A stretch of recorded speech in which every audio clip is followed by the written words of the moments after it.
네, 사도행전 17장 22절부터 31절까지 말씀을 제가 봉독해 드리겠습니다.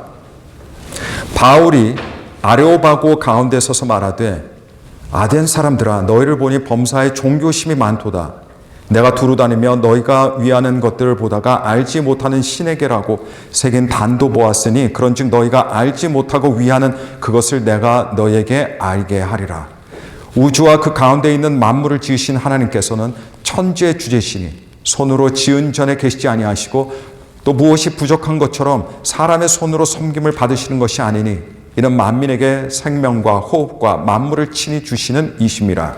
인류의 모든 족속을 한 혈통으로 만드사 온 땅에 살게 하시고 그들의 연대를 정하시며 거주의 경계를 한정하셨으니 이는 사람으로 혹 하나님을 더듬어 찾아 발견하게 하려 하심이로되 그는 우리 각 사람에게서 멀리 계시지 아니하도다. 우리가 그를 힘입어 살며 기동하며 존재하느니라. 너희 시인 중 어떤 사람들의 말과 같이 우리가 그의 소생이라 하니 이와 같이 하나님의 소생이 되었은즉 하나님의 금이나 은이나 돌에다 사람의 기술과 고안으로 생긴 것들과 같이 여길 것이 아니니라. 알지 못하던 시대에는 하나님이 간과하셨거니와 이제는 어디든지 사람에게 다 명하사 회개하라 하셨으니 이는 정하신 사람으로 하여금 천하를 공의로 심판할 날을 작정하시고 이에 그를 죽은 자 가운데서 다시 살리신 것으로 모든 사람에게 믿을 만한 증거를 주셨음이니라 하니라. 아멘. 자, 여러분, 지난주는 저희가 야외 예배를 갔기 때문에 사도행전 말씀을 한 주 저희가 건너뛰었습니다. 오늘 다시 우리가 사도행전 말씀을 살펴보는데, 여러분, 바로 이전에 사도 바울은 어디 있었냐? 베레아라는 곳에 있었습니다. 반응이 참 좋았던 그 베레아입니다. 근데 베레아를 떠나서 이제 네 번째 복음을 유럽 땅에서 복음을 전하는 곳으로 가게 되는데 그곳이 어디냐면 바로 아덴이라고 하는 곳입니다. 오늘 본문이 바로 아덴에서 우리 사도 바울이 설교하는 그 부분, 설교의 내용을 기록하고 있는 부분입니다. 자, 여러분, 아덴 하면 아덴은 어디냐? 오늘날 그리스의 아테네입니다. 근데 당시 아덴이라는 곳은 고대 그리스에서도 굉장히 유명하고 가장 많이 알려진 대표적인 고대 도시들 중 하나였습니다. 그래서 아덴을 모를 리가 없었죠. 특별히 아덴이라는 곳은 어떤 곳이었냐? 예술과 문화, 어떤 사상, 철학의 중심지였습니다. 그래서 여러분, 당대 젊은이들이 젊은이들이 아니더라도 당대 사람들이 이런 예술이나 문화나 사상이나 아니면 철학을 배우고 싶으면 어디로 가냐? 바로 여기 아덴으로 갔습니다. 여러분, 소크라테스니, 플라톤, 아리스토텔레스 이런 쟁쟁한 철학자들이 바로 이곳을 무대로 활동했던 사람들입니다. 또 이 밖에도 아덴 하면 역사적으로 굉장히 유명한 고대 전투들이 있었죠. 지금도 헐리우드에서 이 전투들을 배경으로 영화를 만들기도 합니다. 오래전 마라톤의 기원이 된 장소도 바로 이곳이었습니다. 아덴입니다. 또 아덴이라는 이 나라가 지구상의 최초의 민주주의 국가였습니다. 제1호 민주주의 국가였어요. 그래서 오늘날 민주주의의 고향이 어디냐? 민주주의가 싹튼 곳이 바로 이 아덴이었습니다. 이런 아덴이라는 도시는 여러분, 고대 때는 그야말로 당대 최고의 지식의 도시였어요. 최첨단의 지식, 새로운 지식들이 있는 곳. 또 아울러서 지식과 지혜가 같이 가지 않습니까? 이 아덴은 또 지혜의 도시로 손꼽히기도 했습니다. 근데 아무리 그들이 지식과 지혜를 사랑하고 다른 나라 사람들이 그들의 지식과 지혜를 배우기 위해서 그들을 찾아온다 할지라도, 그런데 여러분, 때로는 내가 무엇을 안다는 것도 중요하지만 때로는 내가 무엇을 모른다는 것이 더 중요할 때가 있어요. 아덴의 경우가 바로 이런 경우였습니다. 아덴은 많은 지식들도 넘치고 많은 지혜들 서로 이야기하는 곳이었지만 하지만 이들이 모르던 것이 하나 있었습니다. 그게 뭐냐? 바로 하나님이었습니다. 하나님을 몰랐습니다. 여러분, 이 시점에서 제가 한 가지 질문을 던져보겠습니다. 만일 맞다면 여러분께서 큰 소리로 한번 아멘으로 이렇게 대답해 주실 바랍니다. 여러분께서는 하나님을 아십니까? 네. 여러분께서는 천지를 창조하시고 여러분들을 창조하신 분이 하나님이라는 걸 아십니까? 또 여러분께서는 인간 역사를 주관하시는 분, 여러분들의 인생을 주관하시는 분이 바로 하나님이심을 알고 있습니까? 이 하나님이 독생자 아들 예수 그리스도를 보내셔서 우리를 위해서 십자가에 달려 돌아가시게 하시고 3일 만에 부활하게 하신 것을 여러분 알고 계십니까? 그리고 이 예수 그리스도께서 언젠가 다시 오시게 되고, 그리고 예수 그리스도를 믿는 모든 사람마다 하나님의 자녀가 되게 하신다는 걸 여러분 아시고 계십니까? 아멘. 네. 사실 여러분들에게는 너무나 쉬운 질문들이죠. 너무나 당연한 질문들이었을 겁니다. 그래서 처음에 제가 질문을 던진다고 했을 때 조금 긴장하셨다가도 질문을 듣고 나서 에이, 별거 아니네. 네. 이렇게 생각하시는 분들도 계실 수 있을 것 같아요. 근데 여러분, 제가 던진 질문들을 정말 알고 계신지, 아니면 다른 사람들의 경우, 다른 사람들이 정말 그걸 알고 있는지 우리가 어떻게 확신할 수 있을까요? 사실 모르고 있는데 안다라고 생각하는 사람들은 많이 있을 겁니다. 이 안다라고 할 때, 그러나 진짜로는 모르는 경우, 이런 사람들은 사실 그냥 지식적으로 또는 추상적으로 하나님을 알고 있는 그런 경우가 될 겁니다. 자, 여러분, 이 질문은 제가 이제 또 새로운 질문을 하나 던질 텐데, 그 질문이 뭐냐? 과연 우리가 하나님을 아는지 모르는지 우리가 어떻게 확신할 수 있느냐입니다. 우리가 정말 하나님을 아는지, 예수님을 아는지 우리가 어떻게 확신할 수 있느냐? 자, 이 답변은 안 해주셔도 됩니다. 왜냐하면 오늘 제가 말씀을 전하면서 이 답변을 여러분들에게 전하기를 원합니다. 여러분, 아덴은 지식의 도시였습니다. 지혜를 사랑하던 도시였어요. 근데 아덴 사람들은 정작 가장 중요한 하나님을 모르고 있었습니다. 근데 하나님을 모르는 것은, 여러분, 모르는 것들 중에 단지 한 가지를 모르는 것이 아닙니다. 하나님을 모르는 것은, 여러분, 사실 영원의 견지에서 볼 때, 좀 큰 그림에서 볼 때는 하나님을 모르는 것은 아무것도 모르는 것과 마찬가지입니다. 아무것도 모르는 거예요. 다소 과장처럼 여러분께서 느껴지실 수 있으시겠지만, 제가 왜 이런 말씀을 드리냐면, 영원의 견지에서 볼 때 하나님을 모르면요, 이 세상의 그 어떤 지식도 나중에는 다 아무 소용이 없게 되기 때문입니다. 아무 소용이 없어요. 마지막 날 누구나가, 모든 사람들이 하나님의 심판대 앞에 서게 됩니다. 하나님을 알았던 몰랐던 상관없어요. 근데 그 자리에서 우리가 어떤 지식을 가지고 있었든, 어떤 생각을 가지고 있었든, 어떤 사상을 가지고 있었든, 어떤 역사관이나 어떤 이념이나 어떤 신념이나 어떤 정치적 철학이나 어떤 인생의 철학을 가지고 있었든 상관없습니다. 하나님의 심판대 앞에서는요, 이 모든 지식들이 1도 해당되지 못합니다. 단 1의 소용도 없다는 이야기예요. 그래서 사람은 다른 것들은 몰라도 하나님만은 알아야 합니다. 오늘날 SNS 시대입니다. 거의 모든 사람들이 SNS를 하고 있습니다.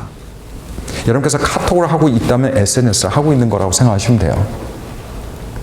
이런 SNS 때문에 아주 오래전부터 알았던 사람들서부터 대화도 사실상 거의 나눠보지 않았지만 얼굴만 아는 정도의 사람들까지도 이 SNS에 다 연결이 되어 있습니다. 그 SNS로 연결되어 있는 사람들을 보게 되면요, 물론 나이대마다 다르겠지만 대부분 연결되어 있는 사람들이 수십 명, 수백 명, 수천 명, 수만 명, 수십만 명에 이릅니다. 이게 보통 젊은 사람들하고 다 연결되어 있는 사람들의 숫자예요. 근데 여러분, SNS에 수많은 사람들과 연결이 되어 있다 해도 여러분, 단 한 분, 창조주이시자 만물의 절대 주인이신 하나님과 여러분들이 연결되어 있지 않으면 2,000명이든 3,000명이든 10,000명이든 SNS에 연결되어 있다 하더라도 아무 소용이 없다는 겁니다. 여러분들이 인생의 위기에 있을 때 여러분들이 필요한 사람은 SNS에 연결되어 있는 사람들이 아니에요. 카톡에 연결되어 있는 카톡 친구들이 아닙니다. 바로 하나님이십니다. 여러분들이 인생의 좌절을 크게 느끼고 인생의 손들이 흔들릴 때 여러분들을 붙잡아 주실 분은 여러분들의 전화 주소록에 있는 사람들이 아니에요. 바로 하나님이십니다. 여러분들이 마지막 호흡을 내뱉는 그 마지막 순간, 이 땅에서의 그 마지막 순간, 여러분들이 필요하고 여러분들 곁에 계실 분은 여러분들 페북 친구들, 인스타그램 친구들, 그런 친구들이 아니에요. 바로 하나님이십니다. 그분 한 분이에요. 여러분들의 인생의 의미가 되어주실 분도 다른 사람들이 아닙니다. 바로 하나님 한 분이십니다. 사람들은 다른 것들은 몰라도 반드시 하나님만은 알아야 됩니다. 바울 당시 아덴 사람들이 하나님에 대해서 전혀 모르고 살아가다 보니까 이들에게서 나타나던 어떤 대표적인 특징이 있었습니다. 근데 이게 이 사람들의 특징뿐만 아니라 하나님이 없는 사람들의 삶에서 나타나는 전형적인 특징이기도 합니다. 근데 그 특징, 이 아덴 사람들이 가지고 있던 특징이 뭐였냐면, 여러분 이들에게는요 무수히 많은 우상들이 있었다는 이야기예요. 정말 많은 우상들을 가지고 있었습니다. 물론 그때 사회가 종교적인 어떤 다신교 사회였기 때문에 어딜 가나 신들이 많았지만 아덴은 특별히 다른 곳들에 비해서 훨씬 더 많은 곳이었습니다. 근데 이 아덴 사람들은 어땠냐면 그 많은 우상들을요 상으로 다 조각해서 만들어 놨습니다. 그래서 아덴과 관련해서 오래전부터 내려오는 우스갯소리가 있었습니다.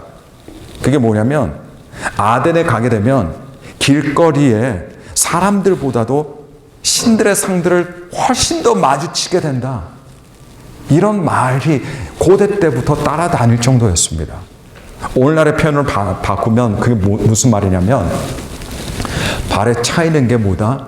우상들의 상들이다. 그겁니다. 이게 아덴의 특징이었어요. 근데 아덴에 바울이 도착해서 봤더니 진짜 우상들이 너무 많은 거예요. 너무 황당한 겁니다. 심지어 어떤 우상도 있냐면 우상을 딱 조각해 놓고 그리고 나서 밑에다 뭐라고 썼냐면 알지 못하는 신에게, 알지 못하는 신에게라고까지 적어 놓은 거예요. 여러분 아덴 사람들은 분명히 이렇게 생각했을 거예요. 설령 우리가 가짜 우상들을 가지고 있다 하더라도 그리고 별 볼 일 없는 신들을 우리가 세웠다 할지라도 하지만 우리가 만들어 놓은 상들 중에 우리가 섬기는 신들 중에 그래도 우리를 지켜주고 우리에게 도움이 되어 주실 분 그래도 계실 거야. 그래도 혹시 모르니까 우리가 알지 못하는 정말 강한 신이라도 있을 수 있으니까 그 알지 못하는 신의 상이라도 우리가 만들어 놓자. 그래서 만든 게 알지 못하는 신의 상입니다. 이건 그들에게서 보험이에요, 보험. 그들이 섬기던 모든 신들, 우상들이 다 소용이 없게 됐을 때 마지막으로 그들이 돌아볼 수 있었던 신이 알지 못하는 신이었습니다. 보험이었습니다, 보험. 아덴 사람들은 이렇게 생각한 거예요. 근데 여러분, 그들이 틀렸습니다. 그들이 아무리 수없이 많은 우상들을 가지고 있었다 해도 그 중에 단 하나도, 단 한 우상도 그들을 구원해 줄 수 없었습니다. 그들을 도울 수가 없었어요. 여러분, 아덴 사람들의 생각은요, 이들만 가지고 있던 생각 아닙니다. 이건 사실 인지상정 같은 거예요. 모든 사람들이 가질 만한 생각이에요. 시대를 초월해서 고대 사람들만 가지고 있을 수 있는 생각이 아니라 지금 현대인들도 똑같이 가지고 있는 생각입니다. 그래서 여러분, 현대인들은 믿고 의지하는 것들을 많이 둬요. 지금까지 모아둔 은행에 쌓아둔 돈을 믿죠. 지금 벌고 있는 돈을 믿습니다. 자기 건강을 의지하죠. 자기가 가지고 있는 좋은 보험을 의지합니다. 자기 자식들을 의지하죠. 자기 실력과 재능을 의지합니다. 자신의 힘이나 경험을 의지합니다. 그리고 자기 주변의 다른 인맥들도 의지합니다. 그리고 이런 조건들을 많이 가지고 있으면 있을수록 어떻게 생각합니까? 나는 괜찮아. 나는 안전해. 이렇게 생각한다는 이야기죠. 그래서 여러분, 현대인들이 뭘 위해서 살아갑니까? 이런 조건들을 하나하나 다 갖춰가기 위해서 살아가는 거 아니겠습니까? 그리고 이런 조건들을 갖추지 못하면 이제 그 사람 마음에는 불안함이 있는 거예요. 이게 현대인들의 생각이자 마음이에요. 그런데 여러분, 정말 그럴까요? 그런 조건들을 다 가지고 있으면 정말 편안할까요? 정말 아무 문제 없을까요? 마귀는요, 그렇다라고 말할 겁니다. 그게 아니라 그렇다라고 매일 속삭일 겁니다. 매일. 그러나 성령님께서는 이렇게 말씀하세요. 그것들 아무 소용없어. 사실 그런 것들은 다 지푸라기들이야, 지푸라기들. 여러분, 누구의 소리를 들으시겠습니까? 사람은 반드시 하나님을 알아야 합니다. 바울이 하나님에 대해서 아무것도 모르는 아덴 사람들에게 뭐라고 말하냐면 오늘 본문 23절입니다. 거기 보니까 한 부분을 제가 읽어드리면 이렇습니다. 너희가 알지 못하고 위하는 그것을 내가 너희에게 알게 하리라. 알게 하리라. 여러분, 바울이 어떻게 한다고요? 알게 하리라. 누구를요? 바로 하나님입니다. 왜냐하면 다른 것들은 몰라도 이 한 가지 하나님만은 반드시 알아야 되기 때문입니다. 여러분, 사실 바울이 사용한 이 말 알게 하리라, 이건 낯선 말이 아닙니다. 창세기 때부터 사실 출애굽기 거쳐서 구약의 역사를 쭉 살펴보면 하나님께서 사용하신 말이에요. 출애굽 사건 때 하나님께서 모세로 하여금 바로에게 이렇게 전하라고 하셨습니다. 출애굽기 9장 14절입니다. 내가 이번에는 모든 재앙을 내 마음과 내 신하와 내 백성에게 내려 너로 온 천하에 나와 같은 자가 없음을 알게 하리라. 하나님께서 예레미야 선지자에게 비슷하게 이렇게 말씀하셨습니다. 예레미야 16장 21절입니다. 여호와께서 가라사대 보라, 이번에 그들에게 내 손과 내 능을 알려서 그들로 내 이름이 여호와인 줄 알게 하리라.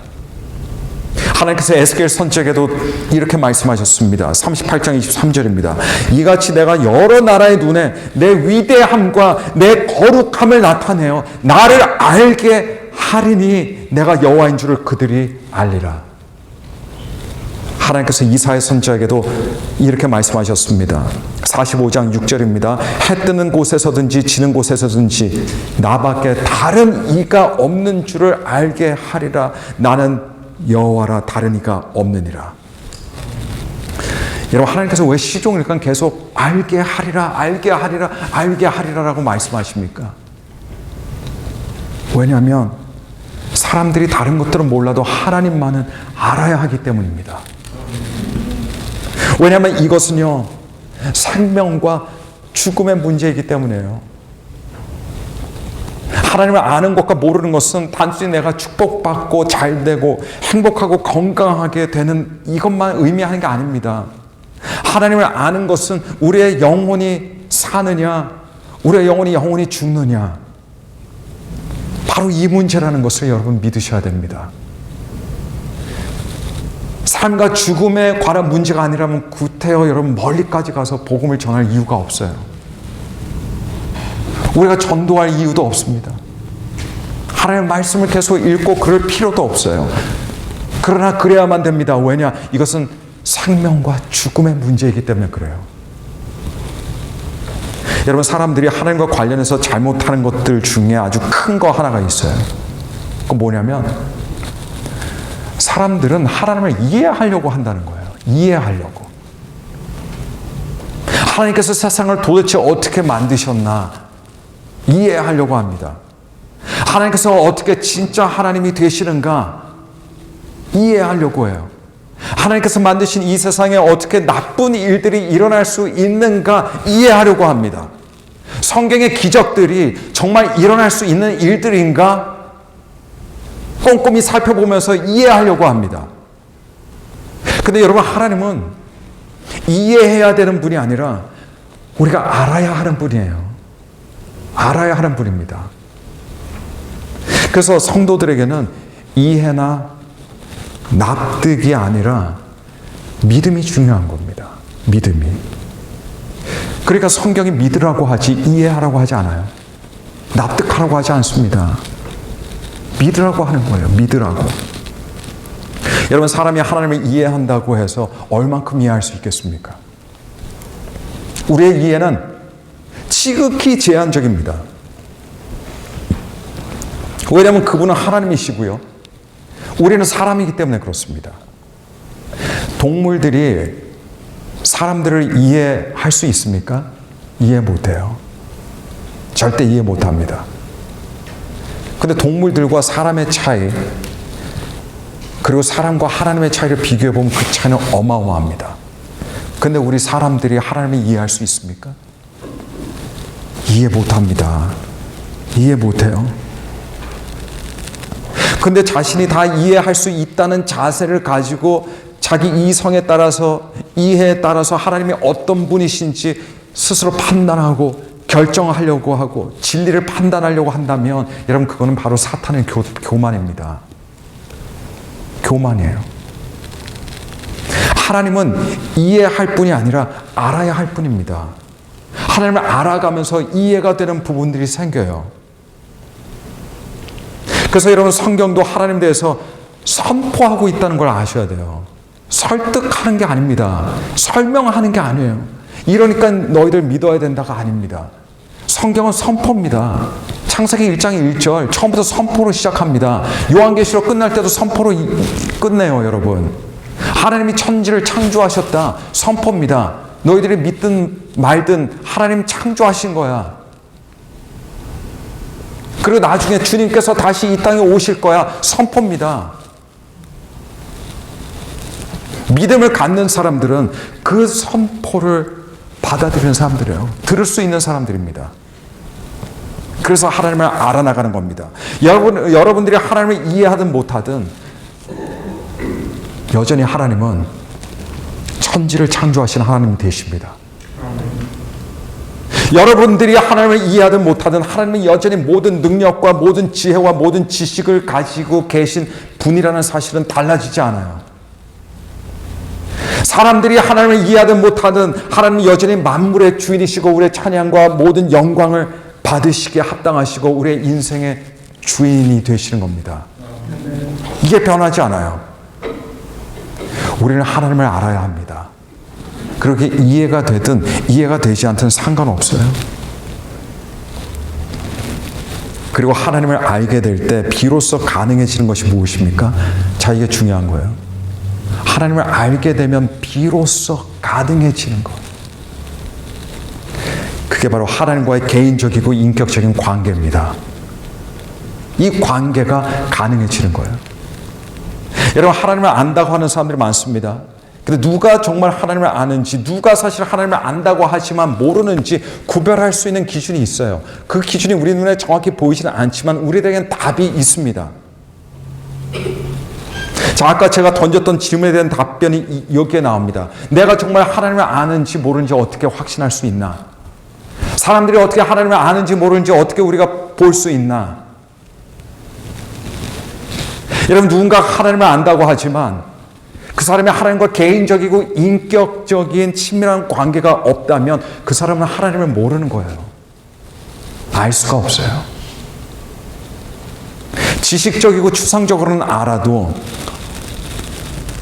뭐 세뇌돼서 알 수는 있어도 그러나 하나님을 전혀 모르는 겁니다. 왜냐하면 참된 알미라는 것은, 참된 지식이라는 것은, 하나님의 지식은 반드시 예외 없습니다. 100%입니다. 반드시 그 참된 하나님과 개인적이고 인격적인 친밀한 관계를 만들기 때문입니다.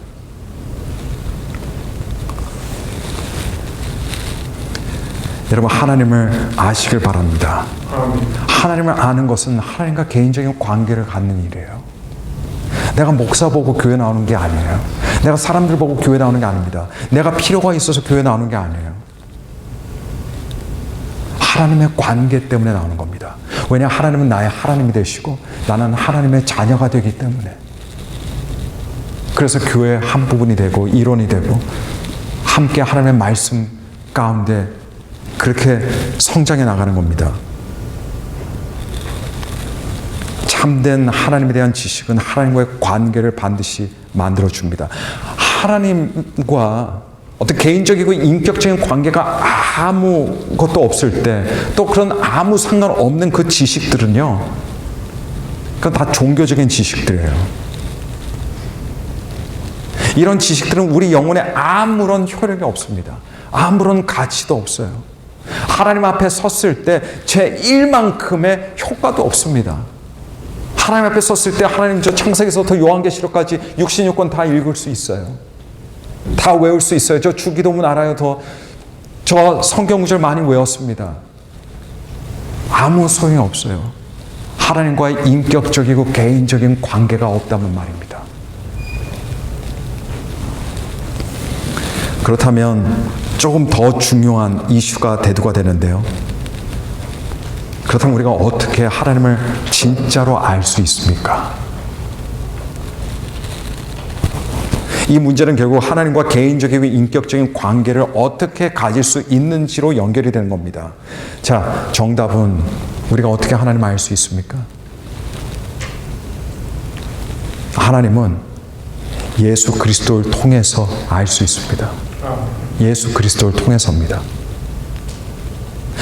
왜냐하면 하나님께서 예수 그리스도를 통해 자신을 계시하셨습니다. 예수님이 하나님의 최고 계시예요. 말씀이 육신이 되신 분입니다. 하나님의 최고 계시예요. 그리고 예수 그리스도야말로 성경이 증언하듯 하나님의 영광의 광채십니다. 그리고 그 본체의 형상이십니다. 그래서 예수님의 행하신 일들을 통해서 우리는 하나님을 알게 돼요. 예수님께서 가르치신 말씀들을 통해서 하나님을 알게 됩니다. 예수님의 고난받으심을 통해서 하나님을 알고 예수님의 십자가에서의 죽으심과 부활하심을 통해서 우리가 하나님을 알 수 있는 겁니다. 그래서 가능해지는 것이 무엇이냐? 예수님을 통해서 하나님께 나아갈 수 있게 되는 거예요.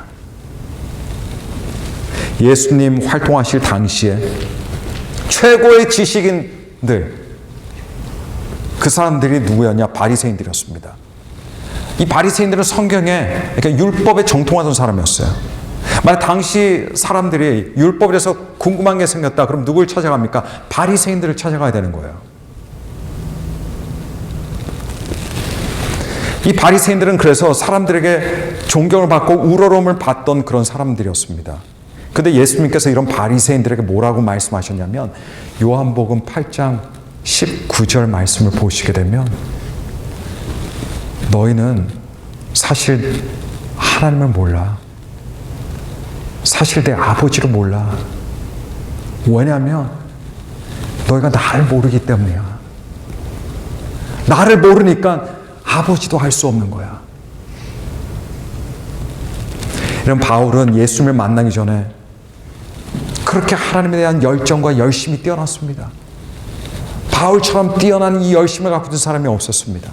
또 공부도 얼마나 많이 했는지 당대 가장 유명한 가말리엘이라고 하는 당대 최고 랍비의 제자였습니다. 자신은 누구보다 하나님에 대해서 잘 알고 있다라고 생각했지만 알고 봤더니 하나님에 대해서 아는 것이 없었어요. 아무것도 몰랐습니다. 그리고 바울이 예수님을 만난 그 순간 이후부터 하나님을 정말 알게 된 거예요.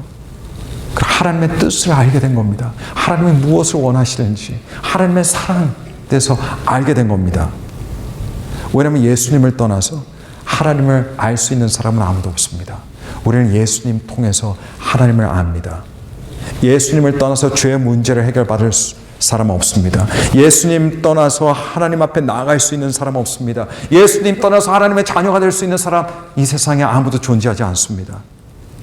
예수님께서는 하나님의 아들이시오, 하나님 아버지의 영광의 광채시오, 그리고 하나님의 본체 형상이신 동시에 사람이 구원을 얻을 수 있는 유일한 이름을 가지셨고 나중에 심판주로 이 땅에 반드시 다시 재림하셔서 만국 모든 사람들을 심판하실 하나님이 바로 우리 예수 그리스도가 되십니다. 바울이 이거를 전한 거예요. 이전에 다른 도시들은 바울이 복음을 전하고 어떤 일들이 어떻게 일어났나 중점적으로 이렇게 묘사했는데 이 아덴에서는 이 바울의 설교가 줄을 이루고 있습니다. 우리 성경에. 여러분, 그러면 우리에게 인생의 정답이 보이는 거예요. 인생을 어떻게 살아야 하는지 우리 가슴에 와닿는 겁니다. 이 땅에 살면서 우리가 해야 하는 것이 무엇입니까? 그것은 온 마음으로 예수님을 사랑하는 일이에요. 온 마음으로 예수님을 섬기고 예수님을 따르는 일입니다. 온 마음으로 예수님의 복음을 전하는 일이에요. 여러분, 이 땅에 아직 이 놀라운 진리, 이 기쁜 소식을 모르는 사람들은 너무나 많습니다. 모르는 사람들도 많고 모르지만 안다고 생각하는 사람도 많습니다. 이 세상 사람들이 아덴 사람들처럼 얼마나 많은 그 수많은 헛다리를 짚고 살아갑니까? 다 자기한테 어떤 보험이 될 거라고 생각하지만 사실상 아무 소용이 없는 일들이죠. 구약시대에 하나님께서 이스라엘 백성에게 내가 어떤 하나님인지 알게 하리라 하셨어요. 근데 이스라엘 백성들이 하나님을 몰랐습니까? 다 알고 있었어요. 성전도 있었습니다. 제사들도 드렸습니다. 율법도 지켰어요. 근데 하나님께서 참 재밌게 이렇게 말씀하시는 거예요. 내가 알게 하리라. 하나님 알아요, 저. 알아요. 근데 하나님 또 말씀하세요. 알게 하리라. 알게 하리라. 이스라엘 백성들이 몰랐기 때문입니다. 시대마다 다 똑같았어요. 선지자 보내실 때마다 선지자를 통해서 사람들에게 알게 하리라, 알게 하리라. 사람들은 안다라고 생각하는 거예요. 근데 아무런 관계가 없는데 알긴 뭘 합니까? 하나님을 아무도 의식하며 살아가지 않는데, 하나님께 와서 물어보지 않는데, 하나님께 와서 무릎 꿇고 기도하지 않는데 알긴 뭘 합니까? 모르는 거예요. 그런 사람들은 하나님은 그냥 아덴의 수많은 우상들, 그냥 세워놓은 그 우상들 중에 하나일 뿐입니다. 단지 하나만 있을 뿐이죠.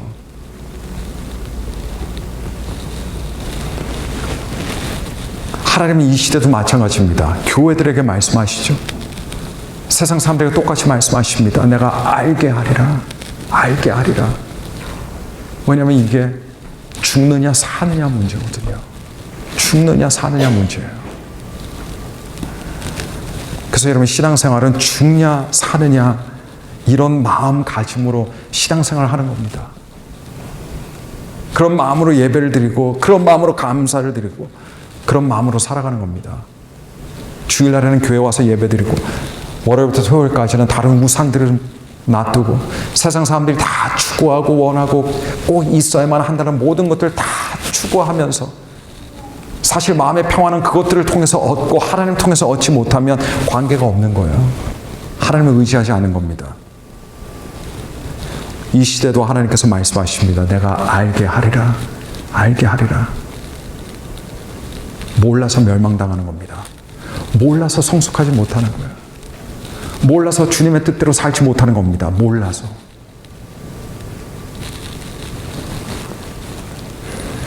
하나님과 개인적이고 인격적인 관계를 가지고 있는 사람이라면 이런 하나님의 마음이 전해져요. 알게 하리라 하는 하나님의 마음. 왜냐하면 그게 사랑이거든요. 뭐가 사랑이겠습니까? 그게 사랑이에요. 알게 하리라. 왜냐? 그들이 살아야 하니까. 그들이 구원받아야 하니까. 그래서 알게 하리라가 하나님의 사랑입니다. 사도 바울도 똑같은 마음으로 선교지 나갔죠. 엄청 고생하고 나서 야, 이제는 내 교회로 돌아갈란다. 그게 아니었습니다. 그래도 또 다른 장소로 가고 또 다른 장소로 가고 한 선교 여행을 마치고 나서 돌아가면 또 다른 선교 여행을 기획하고, 왜냐하면 사도 바울의 마음에 하나님의 그 음성이 크게 울림이 있는 거예요. 알게 하리라, 알게 하리라. 알게 하리라라는 음성을 듣잖아요. 나는 가만히 이 자리에만 못 있습니다. 왜냐하면 가만히 내 자리에 있으면 아무에게도 알게 하리라 할 수가 없어요. 누구한테 알릴 수 있습니까?